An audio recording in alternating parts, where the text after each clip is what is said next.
Good morning, 5th class student. This is your 8th chapter. The name of the chapter is Global Warming. The highlights are greenhouse effect, global warming and its effect, reduce, recycle and reuse. Okay.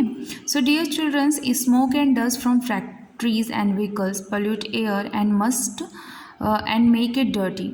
Okay so जो हमारी कंपनियों से और गाड़ियों से smokes निकलते हैं वो सबसे ज़्यादा पोल्यूट करते हैं, किसे? एयर को पोल्यूट करते हैं.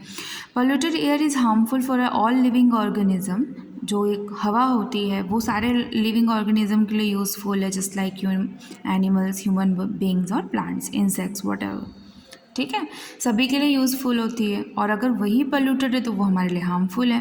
Hence it is important to take care of environment and plant more tree to ensure healthy and pollution free surrounding. इसीलिए हमें ज़्यादा से ज़्यादा पेड़ लगाने चाहिए. कोशिश करना चाहिए कि केमिकल जो धुआं उड़ता है वो कम से कम मात्रा में हो, ताकि हमारा जो एटमॉस्फेयर है वो हमारे आसपास की सराउंडिंग हेल्दी रहे. The first topic is the green house effect. Our earth is covered by the layer of earth air is called atmosphere. हमारा जो अर्थ है वो हवा की एक लेयर से ढका हुआ है जिसे हम कहते हैं atmosphere. Some gases in the atmosphere trap the heat and the sun and make the surface of the earth warm. ठीक है, कुछ ऐसी गैसेस होती हैं जो कि हमारे एटमोसफियर को यानी कि हमारी एयर को ट्रैप करके रखती हैं. ट्रैप इट मीन्स उसके ऊपर अपना जाल बना के रखती हैं, जिसकी वजह से जो सूरज की रोशनी है उस पर ज़्यादा से ज़्यादा पड़ती है और उसका जो सरफेस है वो ज़्यादा गर्म होने लग जाता है. This is known as the green house effect और इसी प्रोसेस को ग्रीन हाउस अफेक्ट कहा जाता है. A green house is a glass of house made a glass panel. Green house जो होता है वो बिल्कुल ग्लास यानी कि कांच से बना हुआ एक पैनल रहता है. It is use for a growing plant in a winter in a cold region. यानी कि देखो, जिस तरीके से हम खेती करते हैं उसी तरीके से ग्रीन हाउस कल्टिवेशन भी होता है. पूरा ये कांच से सतह बनी रहती है और उसके अंदर ये जो पौधे रहते हैं या तो ग्रासेस वगैरह रहती हैं जो यूज़फुल होती हैं वो ग्रो की जाती हैं. लेकिन इनके लिए सबसे ज़्यादा अफेक्टेड क्या है? तो सूरज की रोशनी इन पैनल पे पड़ना चाहिए. Glass panel yellow sun rays to allow sun rays to get in a trap and hit energy. ठीक है, सूरज की रोशनी जब इस पैनल पे पड़ती है तो ये और ज़्यादा गर्म हो जाता है. Therefore a green house always remain warm than its surrounding. और यही कारण होता है कि जो ग्रीन हाउसेस कल्टीवेशन की जगह रहती है ये अपने आसपास की बाकी जगहों से ज़्यादा गर्म होती है. ये तो आपने भी देखा है, अगर धूप पड़ रही है और आप उसके सामने कांच रख देते हैं तो कांच बहुत जल्दी हीट को अलाउ करता है, अपनी तरफ अट्रैक्ट करता है और जिसकी वजह से वो बहुत जल्दी गर्म होता है. और अगर उसकी सतह में कोई चीज़ रखी है तो वो भी उतनी ही तेज़ी से गर्म होगी. जो एग्जाम्पल आपको दिया गया था ठीक वैसा ही similar to this earth atmosphere is also like a glass house. ठीक है, जो हमारा अर्थ है वो एक तरीके से ग्लास हाउस है. Various gases like a carbon dioxide, methane, nitrous oxide, water vapour and ozone act the glass panel of a glass house. मान लीजिए कि यहाँ पर एटमॉस्फेयर में जो भी गैसेस हैं वो एक ग्लास पैनल का काम करती है यानी कि कांच की एक सतह का काम करती है. There are the green house gases और ये एक ग्रीन हाउस गैसेस की तरह मानी जाती हैं. Which is prevent sun rays from escaping into the space thus creating a green house effect. और यही कारण होता है कि जब सूरज की रोशनी अर्थ पर पड़ती है तो जो एटमॉस्फेयर की सराउंडिंग होती है वो ज़्यादा अफेक्टेड होने लग जाती है और हमारे अर्थ में टेम्परेचर वाइज गर्मी ज़्यादा बढ़ती है. जैसे कि डे बाय डे आप लोग देखते होंगे कि जिस तरीके से एटमॉस्फेयर में पोल्यूशन बढ़ता जा रहा है उसी तरीके से जो गर्म हवाएं हैं उनका तापमान भी ज़्यादा होता जा रहा है. It's all about the green house affect. Let us learn about the green house gases at the release air in atmosphere.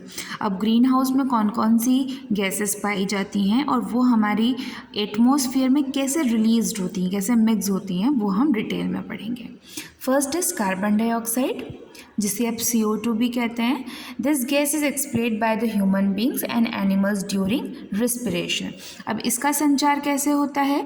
Human beings और एनिमल जब सांस लेते हैं तो ऑक्सीजन को इनहेल करते हैं यानी कि सांस अंदर की तरफ जब लेते हैं तो उनकी गैस ऑक्सीजन होती है और जब गैस वो बाहर की तरफ जब सांस लेते हैं तो जो गैस उनकी बॉडी से बाहर निकलती है, एक्सेल होती है, वो कार्बन डाइऑक्साइड कहलाती है. तो सांस लेने की जो प्रक्रिया है है उसे हम रिस्पिरेशन कहते हैं। It is observe by plants during photosynthesis. और प्लांट्स इस गैस को CO2 किसके लिए यूज़फुल होता है? प्लांट्स के लिए यूज़फुल होता है, ठीक है। तो वो कौन सी प्रोसेस से इसे ऑब्जर्व करते हैं? The process of photosynthesis. The amount of carbon dioxide in the atmosphere increase due to various human activity like burning fuel and cutting down trees. जो कार्बन डाइऑक्साइड गैस होती है वो ह्यूमन बींग्स और animals के लिए बिल्कुल भी useful नहीं होती। वो यूज़फुल सिर्फ प्लांट्स के लिए होती है बिकॉज वो थोड़ी सी उसमें जर्म्स रहते हैं, वायरसेस रहते हैं और वो प्रोसेस रहता है कि प्लांट्स अपना फोटोसिंथेसिस की प्रोसेस से उससे खाना बना सकता है। लेकिन अगर हवा में कार्बन डाइऑक्साइड की मात्रा ज़्यादा होती है तो उसका कारण सबसे ज़्यादा ह्यूमन बींग्स की एक्टिविटी होती है। जैसे कि हम लोग कंपनियों में केमिकल्स जला रहे हैं, उसका धुआं वातावरण में फैल रहा है। आप लोग बर्निंग फ्यूल्स यानी कि भारी मात्रा में अगर लकड़ियाँ जलती हैं या पॉलीथीन्स वगैरह जलाते हैं, प्लास्टिक्स जलाते हैं या फिर भारी मात्रा में पेड़ों को कटिंग करते हैं तो क्या हो जाता है? उससे कार्बन डाइऑक्साइड की मात्रा डे बाय डे इंक्रीज़ होती है। इसके बाद नेक्स्ट है methane. This gas is released when fossil fuel and burn, यानी कि जितने भी आपके खाना बनाने के या तो फिर सपोज़ कैरोसिन से जो भी फ्यूज़ हैं वो ईंधन जो होता है वो जब जलते हैं तो मिथेन गैस निकलती है। ऑल्सो बर्निंग एनिमल्स डग, जब animal dung just like for example जो कंडे वगैरह होते हैं ना, गाय के गोबर से जो कंडे बनते हैं उन्हें जब आप जलाते हैं तो उसमें से मिथेन गैस निकलती है धुएँ के रूप में। Release a large amount of methane gas into the atmosphere. और वो जो धुआं चूल्हों से निकलता है, फ्यूल से निकलता है, वो सब कहाँ जाके मिक्स होता है? एटमॉस्फेयर में। Nitrous oxide, this gas is produce when the plant die और रॉट, यानी कि ये गैस कब प्रोड्यूस होती है? जब प्लांट्स मर जाते हैं या फिर नष्ट होने लगते हैं। It is release by the fuel flue or burn, और अगर पेड़ों को काट दिया जाता है और उन्हें जला दिया जाता है तो नाइट्रोजस ऑक्साइड एटमॉस्फेयर में मिक्स होता है। नेक्स्ट है water vapour. Water vapour is produce due to the evaporation of a water from ocean, seas, river and the other water bodies. आप लोगों ने देखा होगा, घर पे एक एग्जांपल करके आप देख सकते हैं कि अगर आप फ्रिज में से आइस निकालते हो और उसको थोड़ी देर बाहर रख दो, ठीक है, धूप में, तो सबसे पहले तो जो आइस मेल्टिंग होता है वो पानी में कन्वर्ट हो जाएगा और धूप पड़ने की वजह से, यानी कि तेज़ रोशनी पड़ने की वजह से, ज़्यादा गर्मी होने की वजह से थोड़ी सी देर में वो पानी भाप बनकर उड़ जाता है। तो ये वाटर बॉडीज़ होती हैं जो ज़्यादा तापमान होने की वजह से भी अफेक्टेड है। नदियाँ सूख जाती हैं, महासागर सूख जाते हैं, जिसका कारण यही होता है कि एटमॉस्फेयर में डे बाय डे पोल्यूशन बढ़ता जा रहा है, जिसकी वजह से जो उसका ग्रीन रेज है या ओजोन लेयर है वो डे बाय डे ज़्यादा प्रोड्यूस होती जा रही है। Ozone, it is the found of atmosphere, it is release the air due to the smoke from vehicles and factories, it is trap to heat energy reflect by the earth surface. Ozone layer एक ऐसी layer है जो कि हमारे लिए भी harmful रहती है। अगर ज़्यादा लेयर अफेक्टेड होती है, ज़्यादा गर्म तापमान होता है तो ज़्यादा गर्मी बढ़ने की वजह से लोगों को स्किन डिसीज़ की प्रॉब्लम भी शुरू होती हैं, स्किन इन्फेक्शंस वगैरह, क्योंकि गर्मी में इतनी ज़्यादा स्वेथिंग होती है और तापमान गर्म होने की वजह से हम उससे रिलीफ नहीं हो पाते हैं। नेक्स्ट है CFC, इट मीन्स क्लोरोफ्लोरोकार्बन्स, ठीक है। CFC का फुल फॉर्म होता है क्लोरोफ्लोरोकार्बन्स।